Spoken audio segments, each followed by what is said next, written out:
नमस्कार. आज मार्केटमध्ये जे काही झालं ते खरंच खूपच अनपेक्षित होतं. निफ्टीमध्ये बघता बघता तब्बल 300 पॉइंट्सची एक मोठी उसळी आली. पण प्रश्न हा आहे की ही तेजी नेमकी आली कुठून? यामागे नक्की काय कारणं आहेत? चला तर मग याचंच विश्लेषण करूया. विचार करा, एका तासापेक्षाही कमी वेळात निफ्टीने तब्बल 300 पॉइंट्सची झेप घेतली. ही इतकी वेगवान आणि जोरदार रॅली होती की अनेकजण थोडे गोंधळलेच.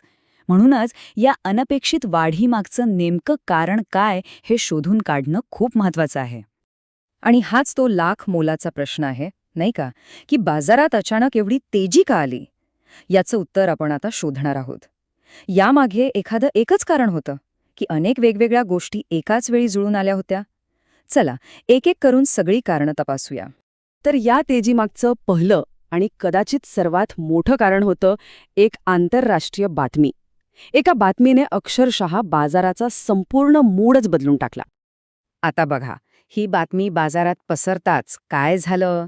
सगळ्यांनी याचा अर्थ असा घेतला की अरे वा, तणाव कमी होतोय, म्हणजे अमेरिका आणि इराणमधला वाद आता मिटू शकतो.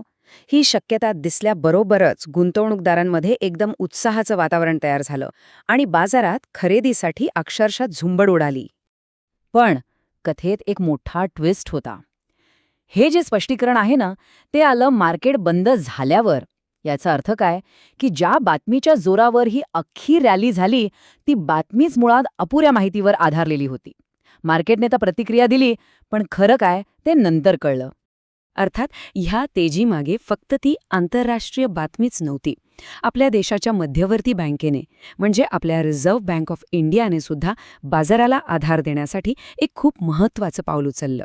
झालं असं की रुपया डॉलरच्या तुलनेत विक्रमी नीचांकी पातळीवर पोहोचत होता आणि ही अर्थव्यवस्थेसाठी नक्कीच चिंतेची बाब होती. मग यावर नियंत्रण मिळवण्यासाठी आरबीआयने बाजारात डॉलर्स विकले. यामुळे रुपयाला बळकटी मिळाली आणि मजबूत रुपया हे नेहमीच बाजारासाठी एक पॉझिटिव्ह चिन्ह मानलं जातं, ज्यामुळे गुंतवणूकदारांचा विश्वास आणखी वाढला. पण थांबा, गोष्ट इथेच संपत नाहीये. ही दोन मोठी कारणं तर होतीच, पण त्याशिवाय बाजारातले काही मोठे स्टॉक्स आणि कमॉडिटीच्या किमतींमधल्या बदलांनी सुद्धा या तेजीला चांगलाच हातभार लावला. एक गोष्ट लक्षात घ्यायला हवी, ही रॅली काही संपूर्ण बाजारात पसरलेली नव्हती. काही ठराविक हेवीवेट स्टॉक्सनीच तिला अक्षरशः ओढून वर नेलं होतं. रिलायन्स, L&T, अदानी पोर्ट्स सारख्या मोठ्या कंपन्यांच्या शेअर्समध्ये जी वाढ झाली, त्यामुळे इंडेक्सला मोठी चालना मिळाली. आणि आणखी एक महत्त्वाचा मुद्दा होता कच्च्या तेलाच्या किमती. गेल्या काही दिवसांपासून कच्चं तेल अक्षरशः रॉकेटसारखं वाढत होतं, पण आता त्याचा वेग मंदावला होता. त्यामुळे महागाईची जी एक मोठी चिंता होती ती थोडी कमी झाली आणि बाजाराला एक प्रकारचा दिलासा मिळाला. बरं, ही रॅली का आली हे तर आपण पाहिलं, पण आता सगळ्यात महत्त्वाचा प्रश्न येतो की पुढे काय? टेक्निकल ॲनालिसिसनुसार निफ्टीची पुढची दिशा काय असू शकते? चला हे समजून घेऊया. टेक्निकली बोलायचं झालं तर निफ्टीच्या चार्टवर सध्या हेड अँड शोल्डर्स नावाचा एक पॅटर्न तयार होतोय. आता हा पॅटर्न सहसा मंदीचा म्हणजे घसरणीचा संकेत देतो. याचा अर्थ स्पष्ट आहे, जरी आज बाजारात मोठी वाढ झाली असली तरी ओव्हरऑल ट्रेंड अजूनही खालच्या दिशेनेच असू शकतो.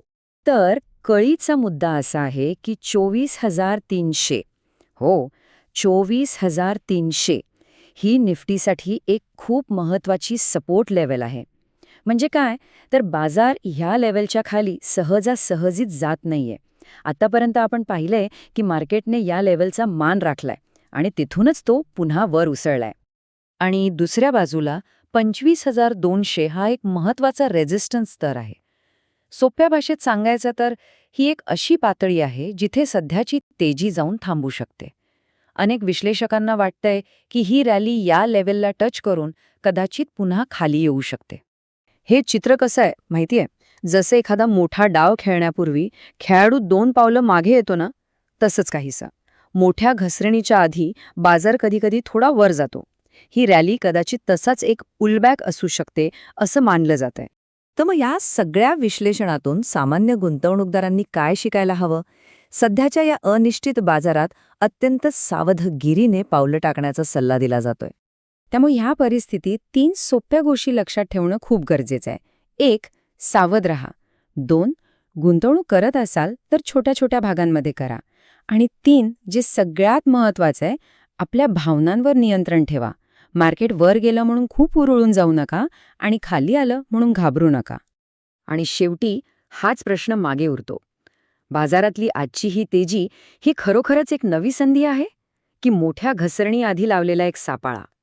याचं उत्तर तर येणारा काळच देईल. पण तोपर्यंत सावध राहिलेलंच बरं.